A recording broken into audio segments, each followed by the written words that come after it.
Hey guys, welcome back to an interesting video on Wild Rift. So today we're back with an Ezreal updated complete guide for patch 5.3b and onwards. But of course, as usual, before we jump into the explanation for the loadout, don't forget to check out Ezreal's basic guide that I'll put up in the cards above for your easy reference to check out his skills, living order, tips and tricks, as well as some combos. But with that said, now let's move on to talking about the loadout. So Ezreal's loadout's pretty straightforward. It hasn't changed for a very long time. It's generally only the item order and like the last couple items that really changes, but it's pretty standard. Basically, you want to go with the Gluttonous Greaves and you want to rush it for the AD and the Omnivamp. Then you want to go for Manamune, which will evolve into Mirror Mana, which will of course give you extra damage on your abilities as well as your auto attacks, and also of course give you a lot of mana, which Ezreal of course can use to deal more damage. Now, the most important part of this one is you want to actually pick up the tier straight after you complete your boots, because this is what is gonna allow you to begin stacking. And then you want to go for Triforce next. Gives you basically a shopping cart worth of good stats. And then you have the most important part, the Spellblade passive, which is basically gonna let you deal bonus damage after each ability, and this is able to be procced on your Q. So this basically just increases your Q's damage. And the most important part about this one is the sheen, so you want to get this one as early as possible as well. So what I like to do if I can is get boots, then I get tier, and then get sheen. It is going to delay, your item completions. However, completing a Manamune is not a very big deal because you don't have mirror mana even when you complete Manamune, so I like to go for those item components first.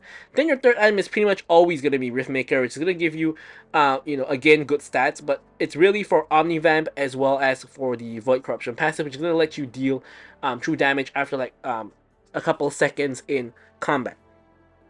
So next up, what we're going to go for is generally Blade of the Rune King, because generally most teams have a couple of health builders, so getting the on-hit health damage is actually very very useful, and then just getting more physical vam, more attack speed, attack damage, and the drain passive just generally useful. And your last item is generally gonna be one of the three armor pen items. So you can go for Seralda's Grudge, which is gonna give you the slow. You can also go for Mole Reminder, which is gonna give you the armor pen and grievous wounds. So obviously if there is like a Soraka or like any huge healer on any team, is gonna be Mole Reminder.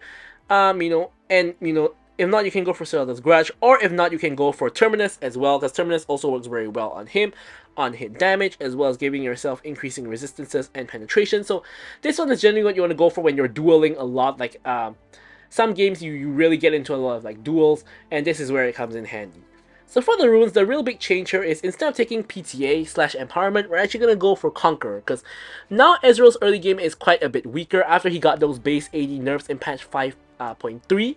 So we're going to go for Conqueror to go for the long fights instead, and I think that's just better and more consistent right now. Brutal, of course, for your auto attacks. Giant Slayer generally is going to be the best option here to deal with those tanky targets. And I actually like to go for Alacrity here instead of Bloodline now, because I actually think the extra auto attacks actually do come in really handy as well. And finally, we're going to go in with the Bone Plating. Of course, this is going to allow you to have a little bit of tankiness both in lane as well as in the later stages of the game. Finally, for the spells, Flash and Exhaust, all the time. No other better options here.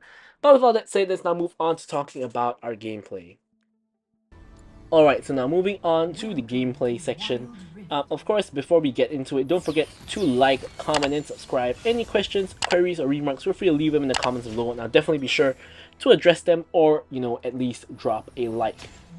So, now getting into it. Now, Ezreal is a pretty solid blind pick in most matches. Doesn't really have a preference of support. Does work particularly well, though, with supports who can poke. So, for example, Ezreal with Karma is a very well-known strong combo because of Karma's strong poke and Ezreal's strong poke as well. But generally not support reliant. Very good mobility in the sense that you use your, you have a free flash basically every like, 20 or so seconds. And that basically, of course, gives you the ability to, of course, escape a lot more easily compared to other ADCs. However, of course, Ezreal's biggest weakness, he's very single target. Basically, all his abilities can only hit one person, aside from his ulti that can hit multiple people. And also his wave clear is complete trash. right? If you're in a situation where you are the only person left alive on your team and you're gonna have to defend the base against the like enemy team with their minions, it ain't gonna happen because Ezreal can't clear waves very well. So anyways, here against the MF Misfortune, which is of course a very dangerous combo because MF ult into Misfortune ult is very, very deadly. So we definitely want to watch out for that. Now the good news is that we're Ezreal, so if that actually happens, we can hopefully hop out of the way in time and not get hit by an entire Misfortune ultimate. So here in the early game, your main job is two things. Number one, of course, you want to CS, you want to get your farm. Number two, you want to poke down enemies whenever you can. So here you can see I'm landed 2 solid Qs onto the enemy Seraphine. Yeah, I mean, not doing too much else aside from that. Seraphine is half HP though, so, you know, slowly removing our HP or HP of enemy bot lane is definitely what you want. So you either dissuade them from going all in, or you can actually look for an all in of your own. I actually hit MF this time. And here MF actually gets caught. I'm shift forward, but for some reason my E auto targets to the minion. I guess she was out of range, so I end up, instead of doing damage to her, I end up taking a big chunk myself. So I definitely lost that trade for myself, and I also lose my cooldown of my E. So at this point, you know, we're pretty low on health, and we don't really want to be in a situation where they hit level 5 and, you know, we get ulted. So what we're going to do instead is we're going to actually just take a reset. This gives us our completed boots, but this also gives them the access to our fruit and our tar plate, so it's a little bit of a trade-off there. They do get a little bit healthy, and they do get you know, 2 tar plates, which is, you know, nothing is not negligible. So here we are now just shoved in all the way, and they obviously want to look to reset here because we have gotten our items whereas they have not. So not resetting would put them at a major disadvantage. So I've actually assumed that they reset here, but what actually happened is they actually did indeed reset, because we did see Seraphine on the recall just a little bit there. So since they reset, we have opportunity to push if we want to. So instead, what we're going to do is we're going to actually take the Hextech Toolkit. We're actually not going to push, and hopefully, you know, we can find an opportunity to land some poke and, you know, get something done onto him. So for now, nothing too much is really happening. We're about to hit level 5. MF is actually already level 5, and Seraphine's about to hit there after maybe one more minion. There she is, level 5. So everybody's level 5 now. This is where we gotta watch out for that combo, which they are definitely gonna be looking for. So we are just really afraid. You can see that our pathing is very like trying to avoid something, which is basically that Seraphine out that we know is probably gonna come sooner or later. And here we just clear out the minions. Morgana is constantly looking for a pick. So if Morgana hits a binding, we can probably get in like a short combo onto them, and that probably is gonna, you know, put them to below half HP. Ring goes onto MF, but we can't really reach. Here TF is ulting, so we don't want to play overly aggressive. He actually turns out he just ulted back to mid lane. So we know he doesn't have ult, which is actually a really huge deal. I think TF ulting to lane is a really huge mistake, because when he does that, it relieves pressure from us, because we know he's not going to randomly ult up here and come and kill us. So here I land some poke onto Seraphine again, which is of course really good. Looking for some poke on MF as well, but doesn't quite connect. Ring doesn't connect either, and Q doesn't connect. Of course, Ezreal is a champion that is all skill shots, so you have to land them like that, like there what we did onto the Seraphine. You definitely need to land your skill shots, not 100% of course, but you want to land majority of them, because that's where the damage comes from. Another hit onto the Seraphine. Seraphine ults and hits Morgana. They do execute the combo, but they kind of forgot that I was here, so I'm just going to literally run the Seraphine down, exhaust the MF, and we're going to hightail it out of there because we're kind of out of mana. We have a full stack Conqueror there, we're able to take her out. Now, Morgana was actually able to shield herself with her black shield, and I think that if she didn't, I believe that she dies to that combo. So thankfully Morgana shields herself, is able to remain alive, and after the fact we are able to actually murder the Seraphine on the backline while MF is busy chasing down the Morgana, who is not who doesn't of course die because she was able to escape with the help of her shield. And now with that happening, we're able to make our way back to the lane, and we're gonna go ahead and continue pushing out minions. And the enemy team has picked up the dragon in the meanwhile. MF is walking straight over here. I'm not sure why, and we're just focusing her down. Full stack Conqueror now, ult her and ult to kill her. But Seraphine and MF are able to trade enough damage back that they kill me as well. So overall, it's a 1-for-1 trade. It's pretty even. TF now comes in, trying to pick up the kill onto Morgana. Morgana is flashing away, is ignited, but is able to stay alive, barely. Here in the meanwhile, there's going to be a fight happening at the Herald side, and Aatrox is going on a killing spree, which is not the best. He's going to get shut down though by the Syndra here, who's now at 3-0. So Syndra doing very well, getting herself very fat, getting it shut down onto the Aatrox. Meanwhile, we've just come off our death and we're now back to the lane. Pretty low HP Seraphine in front of us, but of course we can't just jump in on her or anything like that. MF is going to be coming back, and she also has her double shield if she wants to use it, so no real way we can kill her. We're gonna back, we pick up our mana immune, and at this point we have like less than 100 stacks on mana immune, so we really need to start charging it up, which finally we crossed the 100 threshold there. We need like 700 to evolve it, so this is gonna be a slow one. Here I'm trying to snipe the Twisted Fate who's under the tower. I barely miss him by a hair's breadth. Nearly got the cross-map snipe there, which whenever you're playing a champion with a global ulti, you always want to be looking out for that cross-map snipe. Because a lot of times you are going to be able to actually find it. Because it's generally quite predictable where they like to stand and recall. Here MF gets caught and I'm able to just arcane shift in and pretty much just take her out. And I'm also able to land a couple more hits onto the Seraphine to basically chase her out of the lane. Now she cannot defend the tower by herself. But she tries to anyway, and yeah, just dies. Because, yeah, as I said, she can't defend the tower by herself, and because she's way too low for that. Even if Morgana didn't hit the binding there, I could have just killed her by myself. If I land my W, I E in and like auto, she probably just dies, like just off of that. So we're able to take down the tower, which our team is already doing very well. Our Syndra has already gotten the mid tower. She has more gold than me. She's really fat, which is of course amazing. And now we can actually back and pick up some of our Triforce components. So now we're going to move out on the map again. And here we're going for another cross-map snipe onto the Aatrox this time. And this time we actually hit him.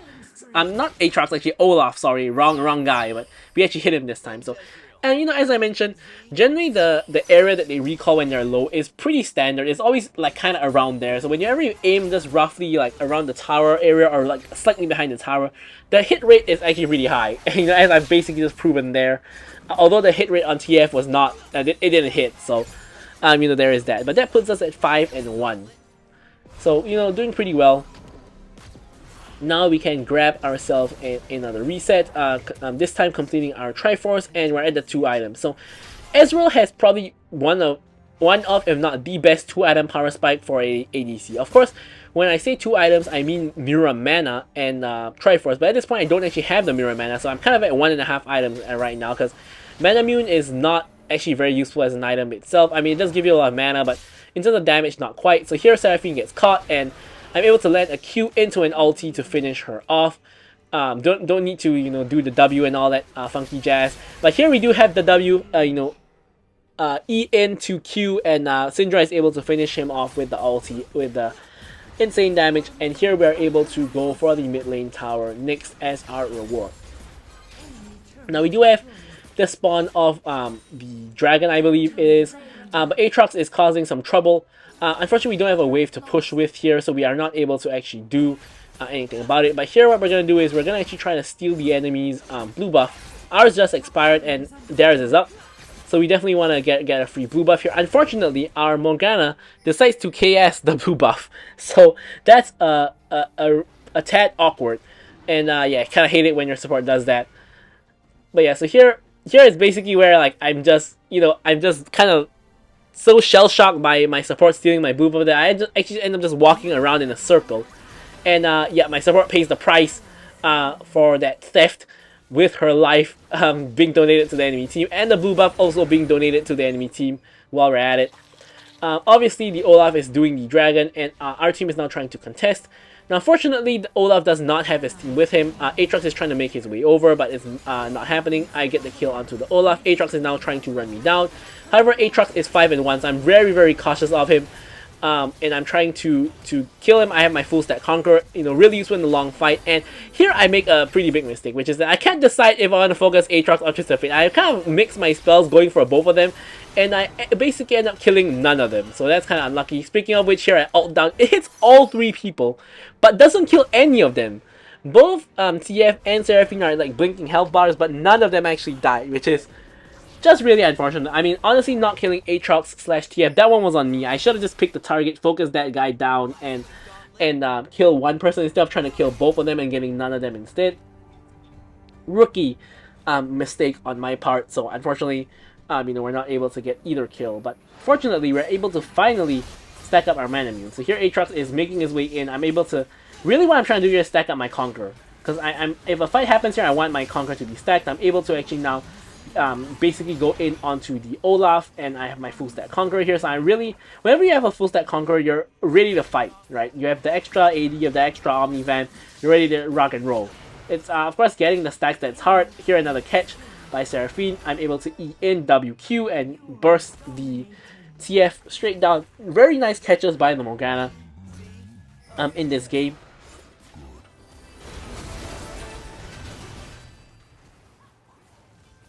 And here I'm being a little bit cautious. I don't want to just walk up, like that. But, turns out Ornn is actually able to kill Aatrox. And off of that, we can actually take Baron on spawn.